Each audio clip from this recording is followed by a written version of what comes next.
hatchback, both bounce up and down. But with independent rear suspension, one stays perfectly level. This improves comfort. It makes the car quieter, and best of all, it transforms the handling. This car is big fun. 99 red balloons floating in the summer sky. Panic bells, it's red alert. There's something here from somewhere else. The war machine springs to life, opens up one eager eye, focusing it on the sky. And then there's the new and wonderful engines. You've a choice, of course, including an unwelcome and inevitable diesel. But I'd go for the 1.6 petrol, which will do 41 miles to the gallon. It shifts as well with a top speed of 115. It's quiet too, even under full acceleration, and remarkably smooth. And that, I think, sits well with the interior ambience. Behind the heavy design, there appears to be some real quality. It's hard to think of this car as a Ford. If you want a traditional sausage and chips Ford, the old Escort lives on for 2 more years, but really, you've got to have the Focus. There's a range of body shapes: a 5-door hatch, like this one, a 3-door hatch, a 5-door estate, and early next year, a 4-door saloon. The only slight problem is the price. For £11,000, you get the old Escort, not one of these. A middle-order 5-door Focus like this will cost around about £13,500, but you pay extra for anti-lock brakes, you pay extra for air conditioning. Even so, it's on a par with the Volkswagen Golf and the Vauxhall Astra. However, it costs rather a lot more than a Renault Megane, and that's odd because some of the component parts in this car cost almost nothing. Let me explain. Over the summer, I was blamed for a massive decline in the jeans market. They called it the Clarkson effect and said young people didn't want to be associated with fat, old gits like me. Well, what Ford has done is got hold of the unloved stockpile of denim, and they've mixed it up with old carpets from Indian restaurants and UHT milk cartons that they found lying around in hedgerows to create this stuff. They use it on the Focus as soundproofing material under the bonnet. It's used as the holder for the battery and the fuse box and all those little things that the eye can't see. This car really is a friend of the earth. Very funny, using my old blue jeans as a fuse box holder. And especially amusing when I tell you that the man in charge of the whole Focus development program is prone to wearing a coloured shirt with a white collar. He has done an incredible job though. I can sum up the Focus very simply. It is more spacious, quieter, more comfortable, much nicer to drive, more economical and possibly safer than any other car in its class. It is superb. The end.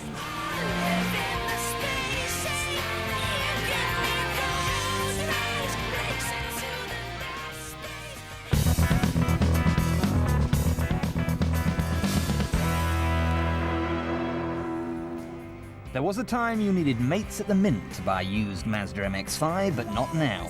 Boatloads are being shipped in from the land of the rising sun. The cronky Jap economy makes their used sports cars look like barking mad bargains. And the best news of all, they're all right-hand drive. This mass immigration of motors is known as the grey import game. Almost every second-hand Japanese car you can think of is coming to Britain, and most of them are arriving via Ireland. Spitting distance from the Dublin docks, this yard holds everything from Nissan Micras and Toyota Starlets to Mitsubishi FTOs and Subaru WRXs. They're all Jap spec, so they've got lots of ritzy bits like air conditioning, and they might as well be Jap money. They look that cheap. Like this 92 Toyota Celsior, or the Jap equivalent of the Lexus LS400. It's showing 50,000 miles and is 12 grand. That's 6 grand less than bottom book. How about a Nissan 300 ZX? 90G, 67,000 miles recorded, 7,500 quid, or 2 grand less than book. Plus more Mazda MX-5s than you could shake a torque wrench at. This is a 93, done 30,000 miles, 6,750 of your pounds, and that includes all taxes and VAT. This year, 50,000 grey Japanese imports will find British buyers. Wide-eyed punters are flocking to auctions like this one in Dublin. All you do is stick your hand up, pay the money, which again includes VAT and all taxes, slap on some temporary Irish registration plates, drive it home, register it in the UK, and banzai.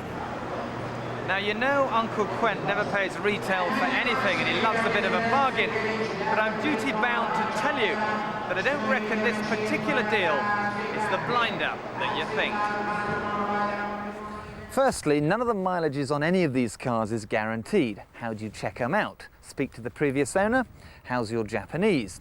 If you do find a service history, you'll be lucky, and you won't be able to read it because it's in funny writing.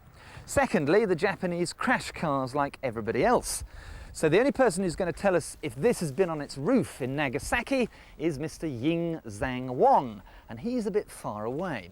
But then I suppose none of this matters one jot as long as the cars are cheap enough. But are they? Let's find out. 10 grand for this 90G Toyota Celsior might seem cheap, but it's Japanese spec, which means it's a completely different car from a UK model. We're talking different engine management, suspension, brakes, gear ratios, lights, tyres, even glass. And those seats are velour, not leather. No amount of money would ever make it UK spec, and you'll never know if it's been crashed or clocked. Still sound like a bargain? Then there's this Mazda MX-5, 92, 50,000 miles, 6 grand. Sounds good, but it needs a new speedo, new tyres, different fuel filler, and because it's been sitting on a boat for 3 months, a damn good service. We've just spent £1 grand, so at 7,000 quid, we still know nothing about this Oriental orphan's past. Rather you than me. And here's another thing. Because of the numbers of cars like this coming into Britain, very soon there could be a crash in their residual values. So when you come to sell your Japanese imports, you might find it isn't worth quite as much as you thought. I think the future prospects of residual values for Japanese imports is bleak. The main reasons for that are quite simple. We're going to see a large increase in supply into that marketplace, and we may see a decrease in the quality as well. But there are so many unknown variables at this point in time that when we look in the future, the only way that we can see residual values going is downwards. But, I hear you say, surely if the world, his wife and their cousins and their aunts are queuing up to buy grey imports, they can't be such a bad deal after all. Maybe Uncle Quent is being a bit too cautious this time. I bought a 1991 Mazda MX-5 imported from Japan from an auction in Dublin. I paid £5,000 for the car, expecting it to be quite a saving.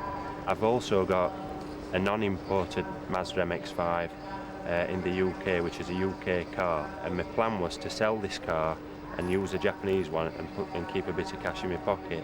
A month later, the prices have plummeted, and both cars are virtually like the same price, and I'd be struggling to sell either. It's a Subaru WRX. The UK equivalent is the Impreza. I've had some bad experiences with it in respect of it was broken into, and it took me 6 weeks to get a window into the country direct from Japan. And servicing is a bit of a nightmare as well, whereby you can't actually get these things serviced by your Subaru agencies, as they're not allowed to touch them.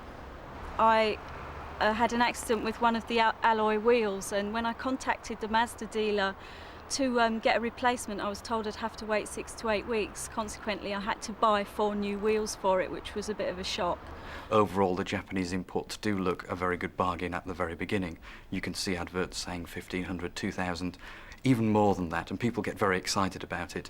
But there are problems going to be down the line, and one of them is reselling your vehicle, and all of those savings could be wiped out at the point of resale. Now, I apologise if all this sounds too cautious, too sensible by half, but I don't reckon the savings are that significant, plus there's a lot of hassle and a lot of risk. If you want to buy something that's not available here in the UK, like a Subaru WRX or a Mitsubishi FTO, then by all means do it. But buy it from a specialist dealer who knows what he's doing and can offer you some form of guarantee. You see, used cars are all about money, and unless you're saving shed loads on this lot, it just ain't worth doing. Sorry.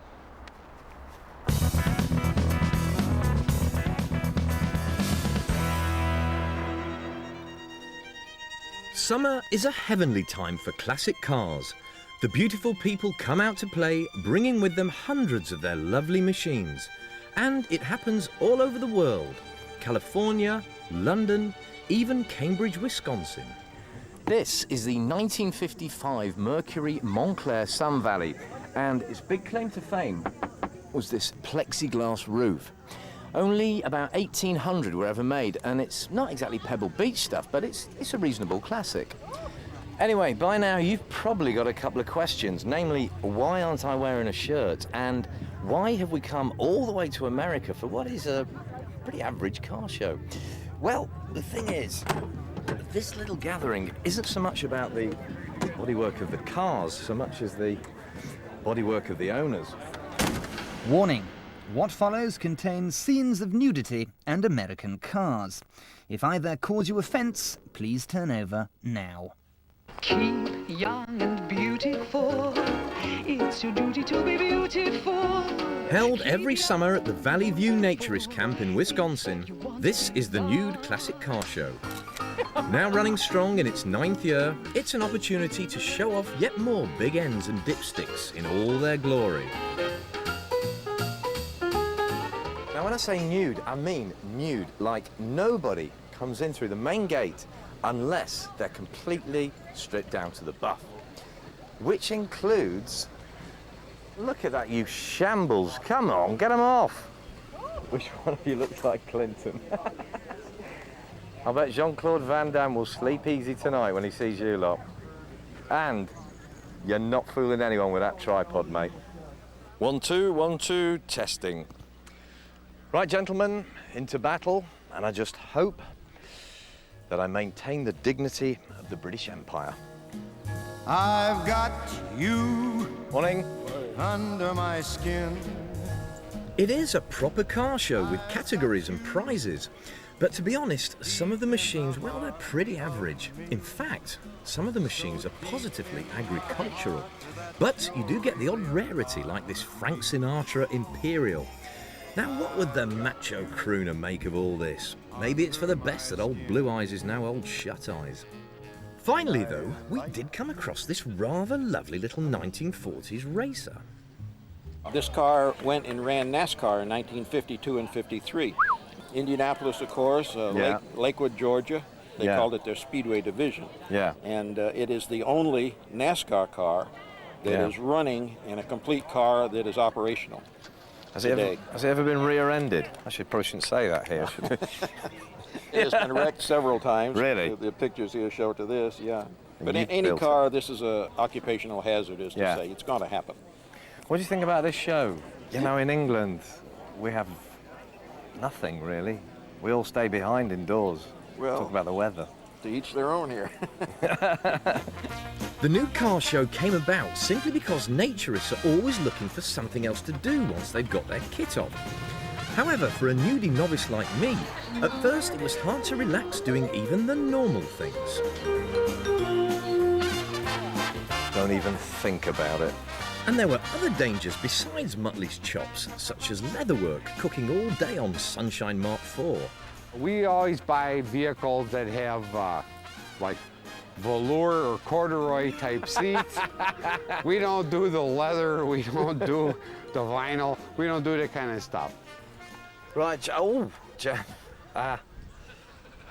and Louise. I'm not driving off a cliff, though. You've got my favourite car here, a two-door Thunderbird. Bought in 1963 by my father. He owned it. What if your father knew you were here with this, though? I've often thought about that. I mean, he used to go to other car shows, but I don't know, if he knew about this, I don't know what he'd think. But he'd probably say, I really skipped a gear or something here, but, you know. Because he'd be there with a pipe. Right, yeah, he'd have his pipe. How did you know? Yeah, he smoked a pipe, yeah. Son, yeah. I didn't send you to college for this. At a regular car show, you have people with belt buckles on that don't watch what they're doing, leaning against the cars. Yeah. And that at this place, that's not a problem. Nobody's going to scratch your car. Nobody's going to scratch your car, no. Mind you, there's one or two with piercings. Now, I've noticed that. I've noticed that, yes. Yeah. The nude car show may be small, but I found it very friendly and laid back. And as regards all that other classic car stuff like bitching and backbiting about who wins, well, there just isn't any. It runs like a dream. But remember, if you fancy exposing yourself to it, along with every dream, there always comes the odd nightmare.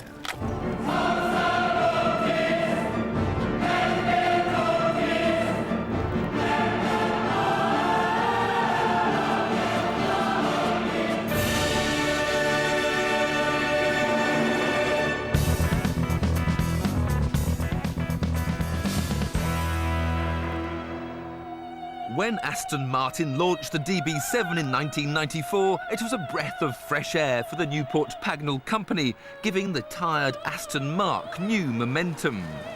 But the wind was taken out of their sails just 2 years later by Jaguar's look-alike XK8.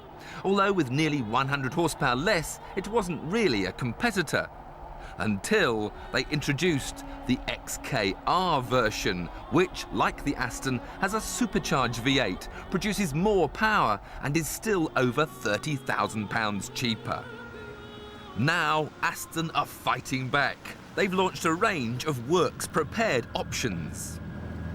Take your DB7 to Newport Pagnell and they'll fit 4 new wheels, some improved elliptically grooved disc brakes, 6 new high-tech Coney dampers, and mount your steering rack on bits of Prestolon, which all helps it to do, well, this. I think we'll start with the traction control off.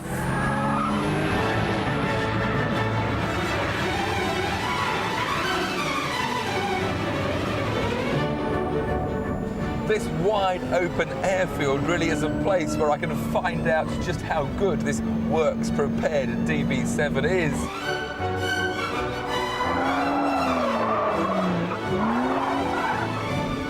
When the DB7 first came out, I have to say I wasn't that impressed with its handling. It rolled too much, there wasn't enough feedback through the steering, the brakes were a bit squirmy and they faded. And I'm happy to say that Aston have really looked at all these points, and these new Coney shock absorbers give the car a whole new poise. So I can turn in, I can feel what's happening. Catch the slides, power it out. Your trust in the car is enhanced by the all-important feel of grip being greatly improved by the new, more pliant rack-mounting material. Now those elliptical grooves in the discs aren't just for good looks. They do the same job as the cross-drilling normally seen in competition discs, but the point is they do it more quietly. So now the DB7 has got very effective non-fade discs. But it's not just the handling and braking that has been improved, because you can add this body kit as well to give the DB7 a much more aggressive and sporting look. Of course, all this doesn't come cheap. The body kit alone is the best part of £9,000, and the full suspension workover an extra 17, putting the price of this DB7 up to a whopping £115,000. Now the engine hasn't been tweaked at all, so it's still not going to be faster in a straight line than the more powerful XKR. But at least it has got a manual gearbox for the enthusiastic driver to enjoy. But the main thing is that the handling of the DB7 is now something that Aston Martin lovers can rightly be proud of.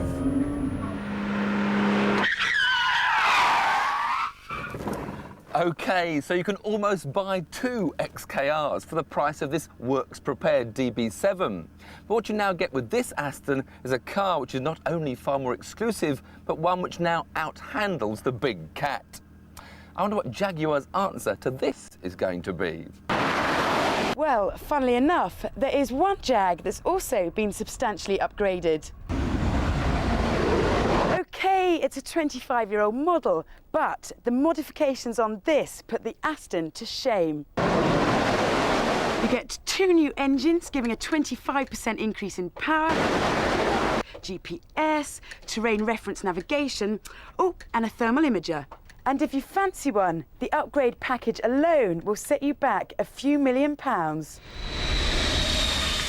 is the Jaguar T2B.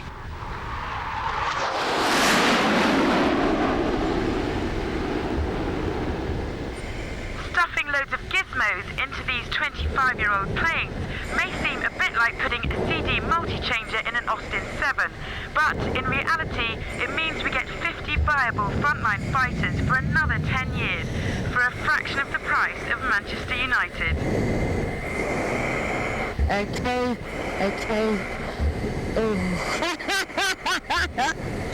If you've got the right staff, they'll actually pay you to do this. But don't even think about it if you're looking for an easy ride.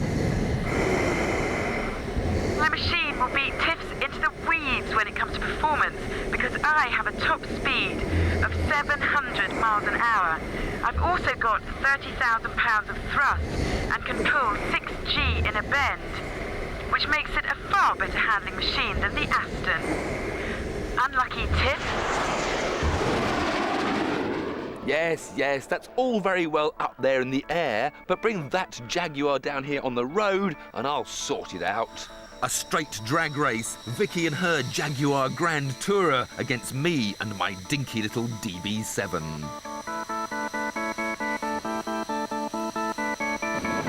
Give it your best. You've got no chance, boy. No chance.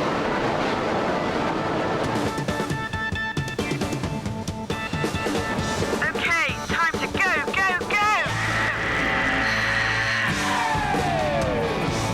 The Aston's pulling away. No, he's getting away from me. No! 120. 130. Easy peasy pudding and... See ya, sucker. Eat my jet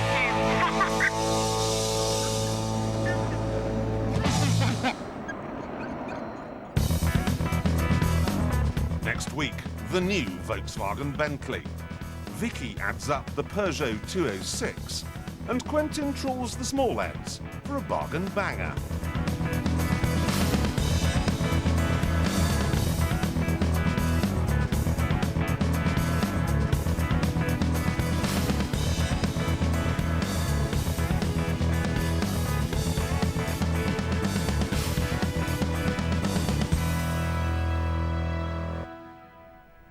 Andy Willman discovers more than just classic motors at the Nude Car Show in the October issue of BBC Top Gear magazine. From all